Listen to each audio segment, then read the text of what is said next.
सोमवार व्रत की विधि।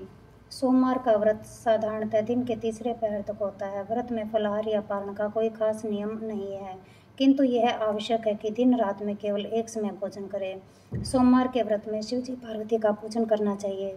सोमवार के व्रत 3 प्रकार के हैं: साधारण प्रति सोमवार, सौम्य प्रदोष और 16 सोमवार। विधि तीनों की एक जैसी है। शिव पूजन के पश्चात कथा सुननी चाहिए। साधारण सोमवार, प्रदोष व्रत एवं 16 सोमवार तीनों की कथा अलग अलग है, जो आगे लिखी गई है। सोमवार व्रत की कथा। सुख शांति सुख शांति सुख शांति।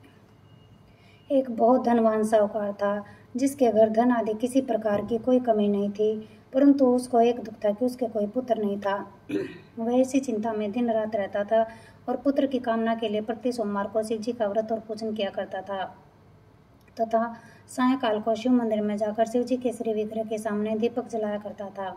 उसके इस भक्ति भाव को देखकर एक समय श्री पार्वती जी ने शिव जी महाराज से कहा कि महाराज, ये साहूकार आपका अनन्य भगत है और सदैव आपका व्रत और पूजन बड़ी श्रद्धा से करता है। इसकी मनोकामना पूर्ण करनी चाहिए। शिव जी ने कहा कि हे पार्वती, यह संसार कर्म क्षेत्र है। जैसे किसान खेत में जैसा बीज बोता है वैसा ही फल काटता है, उसी तरह इस संसार में जो जैसा कर्म करते हैं वैसा ही फल भोगते हैं। पार्वती जी ने अत्यंत आग्रह से कहा, महाराज, जब यह आपका अनन्य भगत है और अगर इसको किसी प्रकार का दुख है तो उसको अवश्य दूर करना चाहिए, क्योंकि आप सदैव अपने भक्तों पर दयालु होते हैं और उनके दुखों को दूर करते हैं। यदि आप ऐसा नहीं करेंगे तो मनुष्य आपकी सेवा व्रत क्यों करेंगे? पार्वती जी का ऐसा आग्रह देख शिव जी महाराज कहने लगे कि हे पार्वती, इसके कोई पुत्र नहीं है, इसी चिंता में यह अति दुखी रहता है। इसके भाग्य में पुत्र न होने पर भी मैं इसको पुत्र की प्राप्ति का वर देता हूँ, परंतु यह पुत्र केवल 12 वर्ष तक जीवित रहेगा। इसके पश्चात वह मृत्यु को प्राप्त हो जाएगा। इससे अधिक मैं और कुछ इसके लिए नहीं कर सकता। यह सब बातें साहूकार सुन रहा था। इससे उसको ना तो कोई प्रसन्नता हुई और न ही कुछ दुख हुआ। वह पहले जैसे ही शिव जी महाराज का व्रत और पूजन करता रहा। कुछ काल व्यतीत हो जाने पर साहूकार की स्त्री गर्भवती हुई और 10वें महीने उसके गर्भ से अति सुंदर पुत्र की प्राप्ति हुई। साहूकार के घर में बहुत खुशी मनाई गई, परंतु साहूकार ने उसकी केवल 12 वर्ष की आयु जान कोई अधिक प्रसन्नता प्रकट नहीं की और न ही किसी को भेद ही बताया। जब वह बालक 11 वर्ष का हो गया तो उस बालक की माता ने उसके पिता से विवाह आदि के लिए कहा, तो वह साहूकार कहने लगा कि अभी मैं इसका विवाह नहीं करूंगा, अपने पुत्र को काशी जी पढ़ने के लिए भेजूंगा।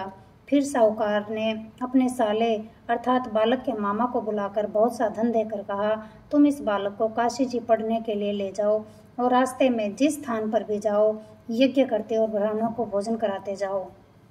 वे दोनों मामा भांजे यज्ञ करते और ब्राह्मणों को भोजन कराते जा रहे थे।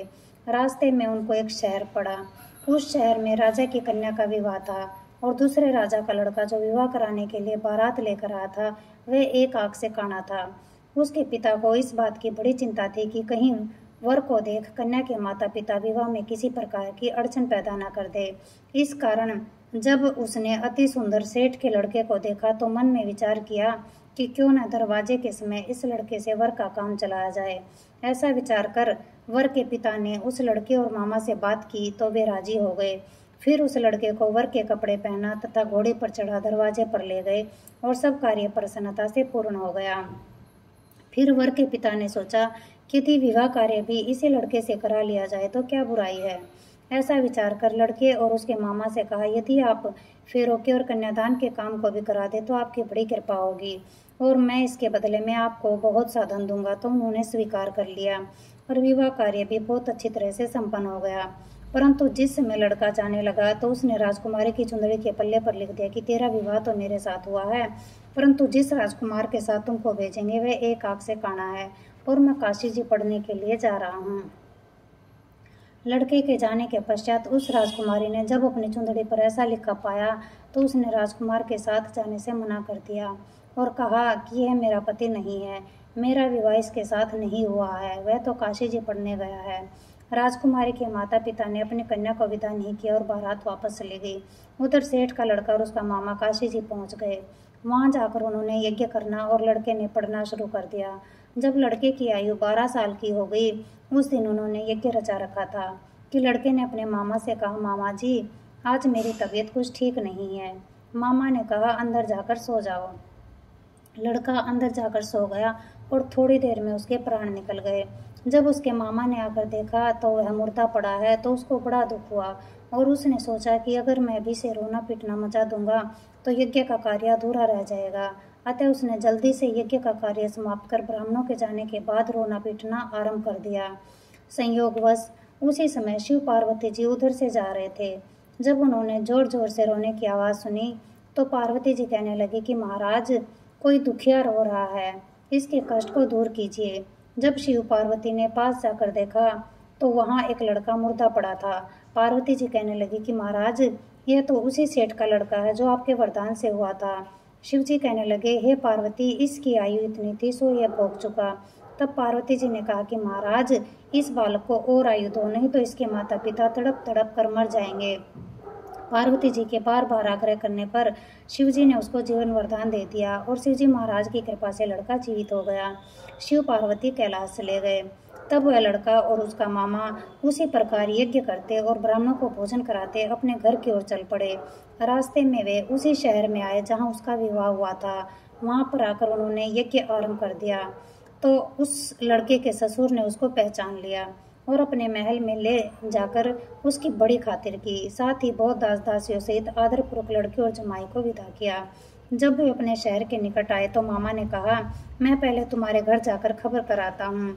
जब उस लड़के का मामा घर पहुँचा तो लड़के के माता पिता घर की छत पर बैठे थे और यह प्रण कर रखा था कि यदि हमारा पुत्र कुशल लौटा है तो हम राजी खुशी नीचे आ जाएंगे, नहीं तो छत से गिरकर अपने प्राण खो देंगे। इतने में उस लड़के के मामा ने आकर यह समाचार दिया कि आपका पुत्र आ गया है, तो उनको विश्वास नहीं आया। तब उसके मामा ने शपथ पूर्वक कहा कि आपका पुत्र अपनी स्त्री के साथ बहुत सा धन लेकर आया है।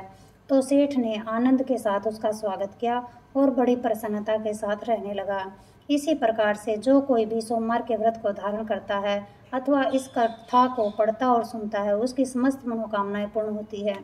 जय भगवान। सुख शांति, सुख शांति, सुख शांति। आरती। ओम जय शिव ओंकारा, भोले हर शिव ओंकारा, ब्रह्मा विष्णु सदा शिव, भोले भोलेनाथ महाशिव, अर्धांगी धारा। ओम जय शिव ओंकारा, एकानन चतुरानन पंचानन राजे, भोले पंचानन राजे, हंसानन गरुड़ासन, हंसानन गरुड़ासन, वृषवाहन साजे। ओम जय शिव ओंकारा, दो भुज चार चतुर्भुज, दस भुज ते सोहे, भोले दस भुज ते सोहे, तीनों रूप निखरते, तीनों रूप निखरते, त्रिभुवन जन मोहे। ओम जय शिव ओंकारा, अक्षमाला वनमाला, मुंडे माला धारी, भोले मुंडे माला धारी, त्रिपुरारी कंसारी, त्रिपुरारी कंसारी, वरमाला धारी। ओम जय शिव ओंकारा, श्वेतांबर पीतांबर, बाघंबर अंगे, भोले बाघंबर अंगे, सनकादिक ब्रह्मादिक, सनकादिक ब्रह्मादिक, भूतादिक संगे। ओम जय शिव ओंकारा, कर के माध्यक मंडल, चक्र त्रिशूल धरता, भोले चक्र त्रिशूल धरता, जग करता जग हरता, जग करता जग हरता, जग पालन करता। ओम जय शिव ओंकारा, ब्रह्मा विष्णु सदा शिव, जानत अविवेका, भोले जानत अविवेका, प्रणवाक्षर के माथे, ओमाक्षर के माथे, ये तीनों एका। ओम जय शिव ओंकारा, त्रिगुण स्वामी जी की आरती जो कोई नर गावे, स्वामी प्रेम सहित गावे, कहत शिवानंद स्वामी, भजो हरि हर स्वामी, मनवांछित फल पावे। ओम जय शिव ओंकार, जय शिव ओंकार, भोले हर शिव ओंकार, भोले पार्वती का प्यारा, भोले ओढ़े मृग चाला, भोले पीते भंग प्याला, भोले भगतों के रखवाला, ब्रह्मा विष्णु सदा शिव, भोले भोलेनाथ महाशिव, अर्धांगी धारा। ओम जय शिव ओंकार। जय भगवान। सुख शांति, सुख शांति, सुख शांति।